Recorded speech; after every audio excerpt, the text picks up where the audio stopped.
Hari ini kita akan berpindah ke tema yang lain, yaitu tentang sejarah disyariatkannya hijab. Hasbunallah wa ni'mal wakil. Jadi Rasulullah SAW nikah sama Zainab binti Jahsh di bulan Dzulqa'dah. Tahun berapa tadi? 4 Hijriyah. Dan di saat itu pula disyariatkan hijab. Pendapat inilah yang dipilih oleh para ahli sejarah, semisal Al-Hafidh Ibn Hajar Al-Asqalani rahimahullah dan juga Al-Hafidh Mughalti rahimahullah. Apa sih pentingnya kita tahu tahun disyariatkannya hijab? Apa pentingnya? Pentingnya bisa dilihat dari dua sisi. Yang pertama, kita jadi ngerti bahwa syariat Islam itu diturunkan secara bertahap. Yang kedua, kita jadi tahu urutan turunnya dalil. Kita bahas yang pertama dulu. Apa urgensinya yang pertama? Kita jadi ngerti bahwa syariat Islam itu diturunkan secara bertahap. Hijab itu disyariatkan tahun berapa? 4. Berarti Rasulullah SAW sudah dakwah berapa lama? Mekah berapa? 13,5 tahun. Kemudian di Madinah sudah dakwah berapa tahun? 4. Berarti hijab ini disyariatkan setelah Nabi SAW berdakwah 17,5 tahunan. Jadi ternyata agama Islam ini aturannya oleh Allah Azza wa Jalla diturunkan tidak sekaligus enggak. Tapi secara apa? Bertahap. Kenapa? Ya untuk mentoleransi kelemahan manusia. Kalau seandainya syariat itu diturunkan semuanya langsung, mampu atau tidak? Tidak mampu. Salah satu bentuk toleransinya itu adalah syariat diturunkan secara apa? Bertahap. Allah saja, Rabbul Alamin, mentoleransi itu. Masa kita yang makhluk gak mentoleransi itu gitu loh. Dengan baru hijrah. Dulu apa? Hijrah. Sebelum istri. Jadi siapa yang hijrah duluan? Suaminya. Begitu hijrah, semangat-semangatnya ingin istrinya langsung balik 180 derajat. Tidak bisa. Tidak bisa. Harus ada prosesnya. Apa yang pertama alasannya? Urgensinya apa? Kita jadi tahu bahwa syariat Islam itu diturunkan secara bertahap. Yang kedua, kita jadi tahu urutan turunnya dalil. Nanti kita akan jelaskan insya Allah di pelajaran bahwa hijab itu disyariatkan itu enggak sekaligus. Jadi bertahap.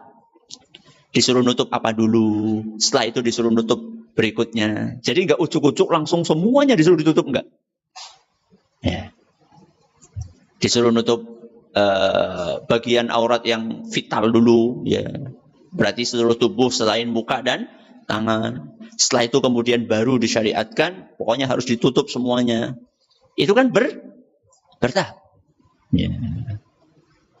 Kalau orang tidak tahu tahun diturunkannya ayat-ayat hijab ini, maka dia pikir, oh, kenapa Allah di sana membolehkan, di sini melarang? Kenapa di sana Allah membolehkan membuka wajah, di sini Allah nyuruh untuk menutup wajah?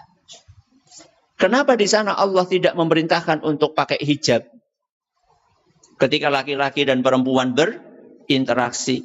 Kok di ayat ini Allah menyuruh untuk pakai hijab? Dia pikir, oh berarti antara satu ayat dengan ayat yang lain terjadi apa? Pertentangan dan kontradiksi. Gara-gara apa? Gara-gara nggak tahu kapan ini turunnya, yang itu kapan. Kalau kita tahu ini turunnya kapan, yang itu turunnya kapan, kita jadi, oh ini turun duluan. Setelah itu sama Allah direvisi. Itu yang namanya nasikh dan mansukh. Seperti khomer lah. Miras. Ya. Apa ujuk-ujuk diharamkan sama Allah? diturunkan secara bertahap. Pengharaman khamr diturunkan secara bertahap. Pertama diajari dulu sama Allah bahwa khamr itu memang ada manfaatnya, tapi lebih banyak mudaratnya, lebih banyak bahayanya. Disuruh mikir dulu. Kenapa? Karena khamr itu sudah menjadi tradisi, sudah menjadi kayak cemilan gitu. Pokoknya setiap makan ya minumnya khamr. Kayak wedang bening lah anak dewek. Ya sudah jadi kebiasaan. Makanya mereka di rumah itu nyimpen bergalon-galon, bertong-tong. Kayak dewek nyimpen apa? Air mineral. Ya kayak gitu mereka. Terus habis itu beberapa saat kemudian turun lagi ayat yang menjelaskan bahwa nggak boleh minum khamr kalau sudah mau datang waktu sholat. La taqrabus sholata wa antum sukar. Jangan kalian berangkat ke masjid dalam keadaan mabok. Berarti mulai dijarangkan apanya? Durasinya. Berarti tidak mungkin minum ba'da zuhur. Tidak mungkin. Mabok ba'da zuhur tidak mungkin. Kenapa? Karena kalau minum khamrnya ba'da zuhur pasti asar masih mabok. Padahal Allah Azza wa Jalla melarang untuk berangkat ke masjid dalam keadaan mabok. Berarti nggak bisa ke masjid. Nah, berarti sudah dikurangi itu waktu maboknya. Ba'da maghrib apa maning? Yo, wong ba'da asar sampai maghrib itu adalah sekitar 3 jam. Ba'da maghrib sampai isya cuma 1 jam, bahkan kurang. Nggak mungkin. Berarti sudah berkurang toh waktu maboknya. Nggak jadi 5 kali lagi dalam sehari. Ba'da subuh bisa? Bisa? Hah? Bisa, tapi mereka nggak mau. Kenapa? Karena kerja. Karena kerja. Mereka juga memikirkan untuk memberi nafkah kepada anak, kepada istri. Berarti tinggal apa? Ba'da isya.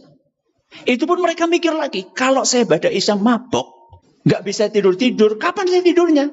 Besok siang. Pagi tidur, gimana mau kerja? Akhirnya nggak minum.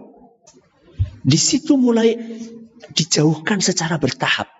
Kalau tadi dijauhkan dari sisi pemikiran, disuruh mikir, lebih banyak apanya? Madaratnya daripada manfaatnya. Sekarang mulai diajak menjauh secara real. Ngurangi minum, real. Ya. Jadi secara teori dan secara apa? Praktek. Dan tubuh, begitu mulai ngurangi, tubuh ini mulai beradaptasi. Ya. Mulai beradaptasi. Jadi Allah menurunkan syariat secara bertahap itu hikmahnya besar sekali. Saya akan bacakan 2 hadis, banyak riwayatnya. Hadis ini dituturkan oleh salah satu pembantu Nabi kita Muhammad SAW yang bernama Anas. Ini penting. Jadi Anas ini adalah salah satu tokoh sentral dalam turunnya ayat ini. Karena beliau yang menceritakan kejadiannya. Nama lengkapnya Anas bin Malik radhiyallahu anhu. Beliau bercerita. Lamma tazawwaja Rasulullah sallallahu alaihi wasallam Zainab bint Jahsy da'al qauma fata'imu thumma jalasu yatahaddatsun. Ketika Rasulullah SAW nikah dengan Zainab, Rasulullah sallallahu alaihi wasallam memanggil orang-orang untuk makan, alias walimah. Setelah walimah sudah pada makan-makan, maka mereka pun duduk-duduk ngobrol. Wa idza huwa ka'annahu yatahayya'u lil qiyami falam yaqum. Tapi ngobrolnya lama. Dan Rasulullah sallallahu alaihi wasallam sudah mulai merasa tidak nyaman. Tapi beliau nyuruh mereka pergi, tidak. Apa yang dilakukan oleh Nabi sallallahu alaihi wasallam? Beliau seakan-akan pengen bangkit. Siap-siap kayak apa? Mau berdiri. Ya. Tujuannya apa? Memberi sinyal. Ternyata apa yang terjadi? Falam yakumu. Ternyata mereka nggak bangkit-bangkit. Nabi sudah kasih kode, nggak paham. Ya.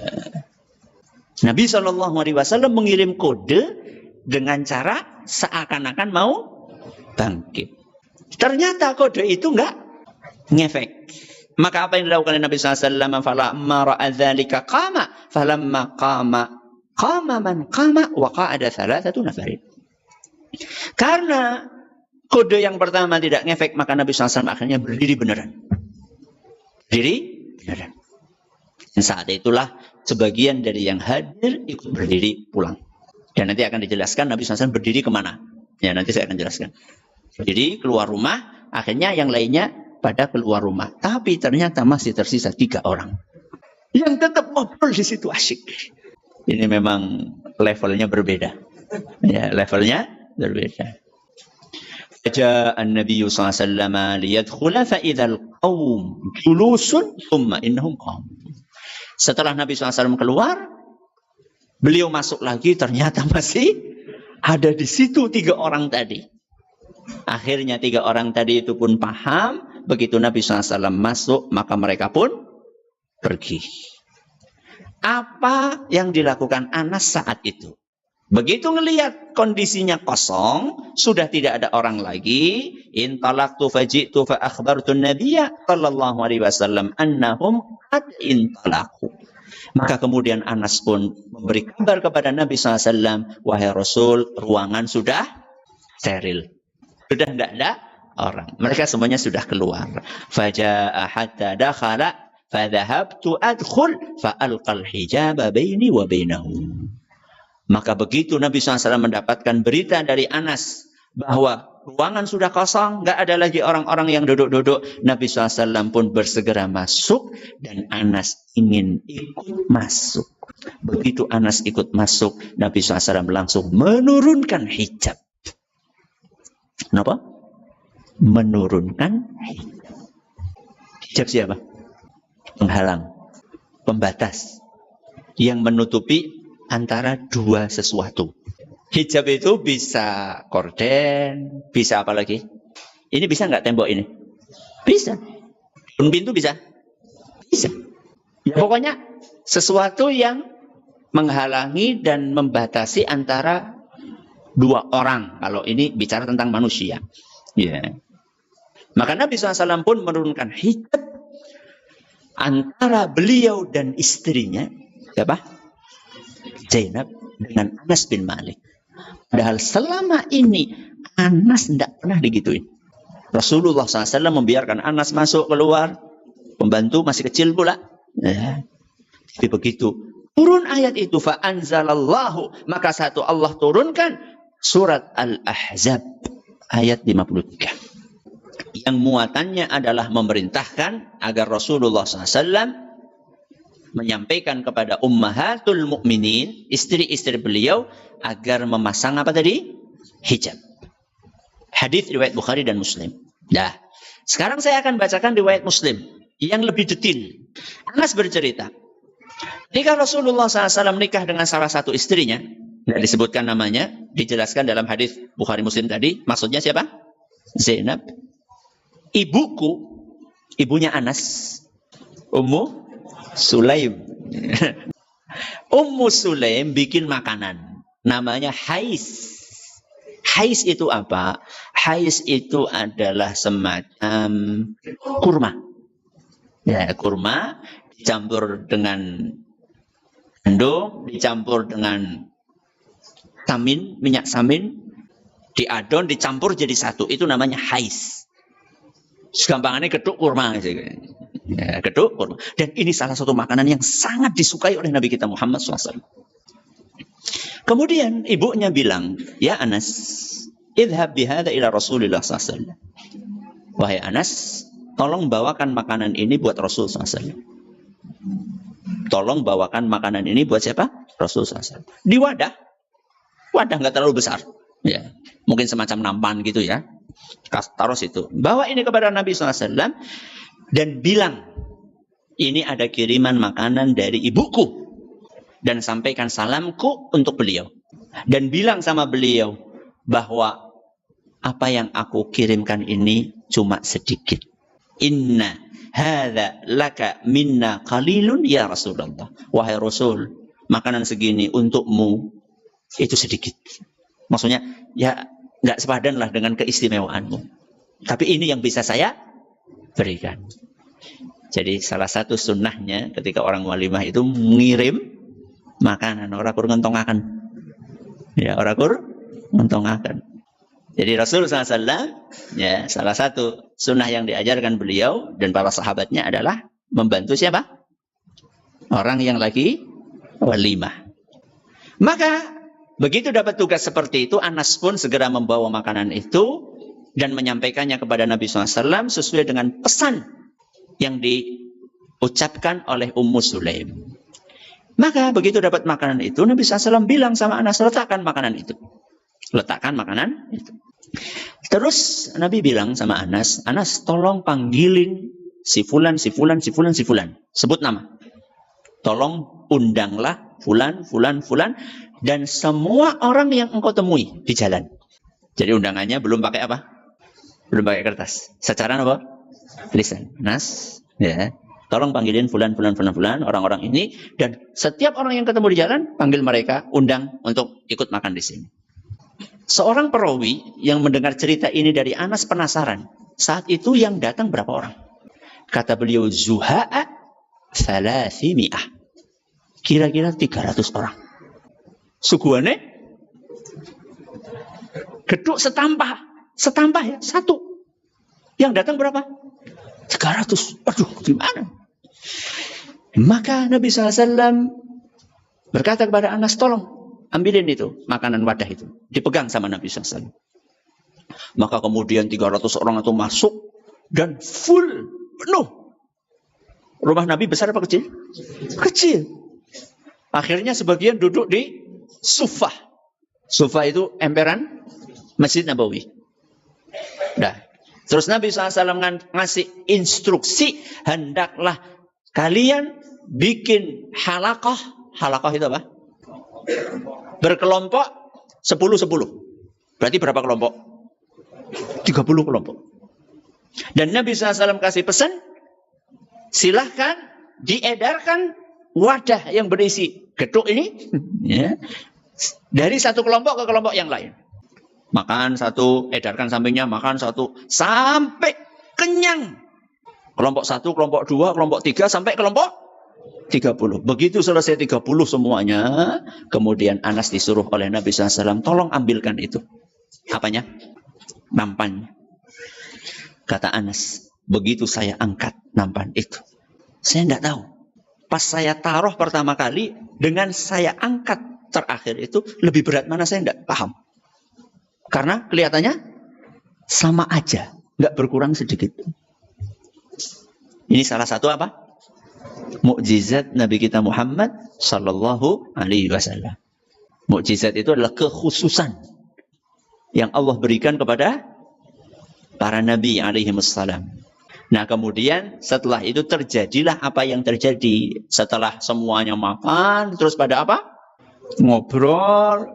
Dan lama ngobrolnya sampai akhirnya terjadilah apa yang tadi sudah saya sampaikan. Nabi SAW memberikan sinyal kepada mereka supaya pergi, supaya selesai. Ternyata ada yang paham dan ada yang tidak paham. Sampai terakhir diturunkanlah surat apa tadi? Al-Ahzab ayat 53. Apa bunyinya? Ya ayyuhalladzina amanu la tadkhulu buyutan nabiyyi illa ayyu'dzana lakum. Wahai orang-orang yang beriman, tidak boleh kalian masuk ke rumah-rumah Nabi Muhammad SAW. Kecuali kalau kalian diberi izin. Jadi kalau kita bertamu dan tidak diberi izin, tidak boleh masuk. Dan tidak boleh gerundel. Wa idza qila lakum irji'u farji'u. Kalau dikatakan sama tuan rumah, maaf kami nggak bisa menemui, silahkan pulang, maka pulanglah, nggak boleh gerundel. Ya. Apalagi kalau datangnya bukan pada waktunya bertamu. Ila ta'amin ghaira nadhirina inahu. Dan tidak boleh kalian datang tanpa diundang, kemudian nunggu sampai masakannya matang. Walakin idza du'itum fadkhulu. Kalau kalian diundang baru silahkan kalian masuk. Wa idza ta'imtum fantashiru. Kalau selesai makan bergegaslah untuk pulang. Wala musta'nisina li hadis. Dan juga jangan kalian berlama-lama ngobrol walaupun terasa asyik. Ya. Kenapa? Inna dzalikum kana yu'dhin nabiyya. Karena apa yang kalian lakukan itu menyakitkan dan mengganggu Rasulullah SAW. Loh, tapi kenapa Nabi SAW tidak menyampaikan itu? Yu'dhin nabiyya fayastahyi minkum. Tapi Nabi SAW itu untuk menyampaikannya belak-belakan malu. Segan, tidak enak untuk menegur kalian. Ini adalah adabnya siapa? Rasulullah SAW. Nabi itu sering pakai bahasa-bahasa sindiran. Pakai isyarat-isyarat tubuh seperti yang saya katakan tadi. Tapi apa kata Allah? Wallahu la yastahyi minal haqq. Kalau Rasulullah SAW malu untuk menyampaikan sesuatu, maka Allah Azza wa Jalla tidak malu untuk menjelaskan kebenaran. Jadi harus dijelaskan. Karena ada sebagian orang pakai bahasa-bahasa isyarat tidak paham, pakai kode-kode gestur tubuh nggak paham, maka harus dijelaskan dan Allah tidak malu untuk menjelaskan kebenaran. Nah, habis itu kemudian inilah yang perlu kita garis bawahi. Wa idza sa'altumuhunna mata'an fas'aluhunna min wara'i hijab. Wahai kaum muslimin, kalau kalian membutuhkan sesuatu dari istri Nabi SAW, maka sampaikan itu dari belakang hijab. Sebelum turunnya ayat ini, para sahabat, mereka ada keperluan dengan istri Nabi SAW. Entah itu keperluan bertanya tentang sesuatu, atau keperluan membutuhkan meminjam barang dari istri Nabi SAW, atau yang lainnya. Maka Allah Azza wa Jalla dulu belum mengharuskan harus pakai apa? Hijab. Begitu turun ayat ini, tahun berapa? 4 Hijriah, maka harus di belakang hijab. Tidak boleh bertatap muka secara langsung. Apa alasannya? Perhatikan. Dzalikum athharu liqulubikum wa qulubihinna. Karena adab yang seperti itu akan lebih menjaga kesucian hati mereka dan hati kalian. Mereka siapa? Kalian siapa? Mereka adalah istri-istri Rasul Sallallahu Alaihi Wasallam. Kalian adalah para sahabat. Ini surat apa? Al-Ahzab ayat 53. Apa tadi hijab artinya? Penghalang yang membatasi atau menutupi antara dua orang. Itulah ayat yang berbicara tentang hijab, dan itu diturunkan pada tahun 4 Hijriah bulan 11 alias bulan Dzulqa'dah. Apa pelajaran yang bisa kita petik? Apa pelajaran yang pertama? Pelajaran yang pertama adalah Islam sesuai fitrah. Ajaran Islam itu sesuai dengan fitrah manusia. Fitrah siapa? Hah? Bagus. Sifat bawaan. Tabiat. Sifat asal manusia. Ya. Jadi ajaran Islam itu sesuai dengan fitrah. Jadi Allah Subhanahu wa Ta'ala ketika menurunkan syariat Islam, Allah Azza wa Jalla membuat manusia lahir dalam keadaan punya fitrah, punya tabiat. Dan tabiat bawaan manusia itu sama Allah dibikin cocok dan klop dengan apa? Syariat Islam.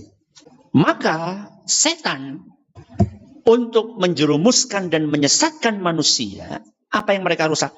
Syariatnya dirusak dengan mengirimkan rekan-rekan mereka dari kalangan setan manusia, ya, minal jinnati wan nas. Bagaimana yang mereka lakukan oleh setan-setan manusia itu? Mencampur baurkan, ya, menyelewengkan dalil-dalil yang ada dalam Al-Quran dan hadis Nabi SAW. Itu merusak apa? Syariat. Terus merusak fitrah. Fitrahnya juga dirusak. Saya kasih contoh. Fitrahnya manusia itu menyukai yang bersih-bersih, yang suci-suci, atau yang kotor-kotor. Yang suci-suci, yang bersih-bersih. Itu fitrahnya manusia. Bersih lahirnya atau batinnya? Lahir dan batin. Itu fitrahnya manusia. Buktinya bayi. Bayi itu ketika pakai popok atau nggak pakai popok kemudian pipis, dan pipisnya itu membasahi bajunya, tubuhnya, popoknya, kasurnya, atau bukan hanya pipis, tapi juga BAB, ya, pup, ketawa apa nangis? Hah? Nangis. Nangis itu tanda suka atau tidak suka? Tanda tidak suka. Kenapa nangis? Karena urin dan kotoran atau pup itu adalah sesuatu yang kotor. Maka Islam datang untuk menjaga apa? Fitrah, kesucian salah satunya. Dan harga diri manusia. Dan salah satu cara menjaga kesucian itu adalah dengan hijab. Supaya apa? Supaya kesucian manusia terjaga. Saya tanya sama jenengan. Pernah enggak jenengan mengalami kejenuhan dalam berumah tangga? Maksudnya bosan karo bojone pernah? Solusi yang harus kita pikir yang pertama kali adalah kenapa saya bosan? Bisa jadi karena kita tidak menjaga kesucian mata kita. Kita tidak menjaga kesucian mata kita, yang itu berakibat kepada rusaknya kesucian hati dan pikiran kita. Apa maksudnya tidak menjaga kesucian mata? Jelalatan. Nah, gue gampangannya. Melihat wanita-wanita yang tidak halal untuk dilihat, dan wanita itu tidak berhijab. Atau berhijab, berjilbab, berpakaian, tapi telanjang. Kasiyatun ariyatun, berpakaian tapi telanjang, alias pakaiannya ketat atau tipis. Itu kotor. Ketika kita tidak menjaga kesucian mata kita, kesucian hati kita, maka terjadilah kejenuhan, terjadilah otak yang ngeres. Maka Islam demi menjaga fitrah kesucian manusia menurunkan salah satunya syariat hijab. Sehingga kita tidak mendapatkan kesempatan untuk mengumbar mata kita. Kenapa? Karena yang dilihat tidak ada. Kalau yang dilihat tidak ada, maka potensi untuk mengotori mata pun juga akan semakin kecil. Kenapa sekarang mata ini gampang banget terkotori? Karena di mana-mana banyak pemandangan yang tidak layak untuk dipandang. Bahkan gak usah keluar rumah, di dalam saku pun ada apa? HP. Maka ini pelajaran yang pertama. Apa yang pertama? Islam itu sesuai dengan apa? Fitrah manusia. Dan yang kita maksud di sini adalah fitrah apa tadi?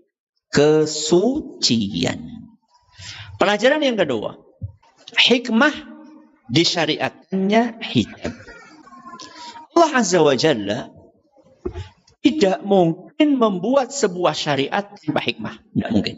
Menghalalkan sesuatu pasti ada hikmahnya. Mengharamkan sesuatu pasti ada hikmahnya. Mewajibkan sesuatu pasti ada hikmahnya. Melarang sesuatu pasti ada hikmahnya. Karena Allah Maha Bijaksana. Allah Azza wa Jalla Maha Bijaksana. Sehingga tidak mungkin Allah menyuruh sesuatu kecuali pasti ada kebaikannya. Dan tidak mungkin Allah melarang sesuatu kecuali pasti ada keburukannya. Allah Azza wa Jalla ketika mensyariatkan hijab, buat sebagian orang yang gak paham hikmahnya, itu dianggap sebagai sebuah pengekangan. Aturan itu, selama untuk kebaikan, itu baik. Ketika Allah Azza wa Jalla memerintahkan kepada Rasulullah SAW untuk menurunkan hijab, yang membatasi antara istri-istri Nabi SAW dengan para sahabat yang punya keperluan, Allah Azza wa Jalla beri alasan. Menjaga kesucian hati kalian, wahai para sahabat, dan hati siapa? Para istri-istri Nabi SAW. Untuk menjaga kesucian. Makanya sebagian ulama, mereka mengatakan bahwa ayat ini berlaku umum. Berlaku umum itu maksudnya apa? Bukan khusus untuk istri-istri Nabi SAW. Dan juga ulama-ulama yang lain berpendapat seperti itu. Kenapa? Karena alasannya berlaku kepada semuanya. Yang butuh kesucian itu nggak cuma siapa? Istri Rasul sama para sahabat. Kita pun juga butuh kesucian. Menjaga kesucian hati kita pun butuh. Hikmah yang kedua, untuk menunjukkan identitas keislaman. Jadi wanita muslimah itu salah satu identitasnya apa? Jilbab. Alhamdulillah hari-hari ini atau belakangan ini itu sudah mulai Masya Allah. Ya dibandingkan beberapa puluh tahun yang lalu. Masih ingat ya, beberapa puluh tahun yang lalu nggak boleh pakai, anak-anak SMA nggak boleh pakai kerudung, jilbab. Ketika foto ijazah harus dilepas atau minimal diperlihatkan apanya ini? Telinganya. Dulu kan. Sekarang? Alhamdulillah tidak. Sekarang, Masya Allah. Hampir semua guru-guru sudah pakai jilbab. Itulah yang saya katakan. Identitas keislaman. Allah Azza wa Jalla berfirman dalam surat Al-Ahzab ayat 59. Ayat berapa? 59. Tadi 53. Ya ayuhan nabiyyu qul li azwajika wa banatika wa nisa'il mu'minin. Wahai Nabi, sampaikan kepada istri-istrimu, putri-putrimu dan seluruh wanita muslimah. Nah, ini lebih apa? Lebih tegas, lebih jelas, lebih gamblang. Yudnina 'alaihinna min jalabibihinna. Hendaklah mengenakan jilbab-jilbab mereka. Apa itu jilbab? Jilbab itu adalah pakaian yang menutup seluruh tubuh. Itu jilbab. Jadi sebenarnya secara syar'i, kerudung itu belum masuk kategori apa? Jilbab. Tapi mending Pak Ustaz. Ya mending daripada sing orang kan ya. Tapi kan kita berusaha apa? Meningkatkan kualitas keislaman kita. Kenapa? Dzalika adna ayyu'rafna fala yu'zain. Karena kalau engkau pakai jilbab, engkau akan mudah dikenali sehingga engkau tidak dilecehkan. Mudah dikenali itu maksudnya bagaimana? Mudah dikenali bahwa engkau adalah wanita yang terhormat, yang menjaga harga dirinya. Fala yu'dzain, sehingga tidak diganggu, tidak dilecehkan. Dan ini manfaat, kembali kepada manfaat yang pertama untuk menjaga apa tadi? Kesucian. Pelajaran ketiga, hijab disyariatkan secara bertahap. Tahapannya bisa dilihat dari dua sisi. Sisi yang pertama, penanaman pondasi dulu. Kenapa Ustaz? Supaya kuat. Supaya langsung bisa menerima. Makanya hijab diwajibkan setelah dibangun pondasinya. Pondasinya adalah tauhid, pondasinya adalah kesadaran bahwa kita harus menjaga kesucian diri kita. Jadi Nabi SAW menanamkan pemahaman bahwa kita wajib menjaga kesucian diri, kesucian hati. Itu bertahun-tahun. Dan yang kedua, sisi yang kedua tahapannya adalah tahap kewajiban menutup aurat. Tahapan kewajiban menutup aurat. Ini adalah pendapat dari beberapa ulama tafsir, ya, seperti Imam At-Tabari rahimahullah, kemudian juga Al-Jassas, dan juga ulama-ulama tafsir yang lainnya. Mereka menjelaskan bahwa ayat tentang wajibnya hijab itu tidak diturunkan secara sekaligus. Yang pertama kali turun adalah surat An-Nur ayat 31. Baru kemudian diturunkan surat apa bau? Al-Ahzab ayat 53. Ya, dan juga ayat 59. Kalau di dalam surat An-Nur itu disebutkan di situ salah satu dari potongan ayatnya, wala yubdina zinatahunna illa ma dhahara minha. Tidak boleh bagi wanita untuk menampakkan perhiasannya kecuali yang sudah biasa nampak. Nah, sebagian ulama mengatakan yang biasa nampak itu adalah wajah dan tangan. Berarti itu awalnya. Tapi setelah itu kemudian disuruh untuk menutup secara total seluruh tubuhnya. Wallahu ta'ala a'lamu bis-shawab.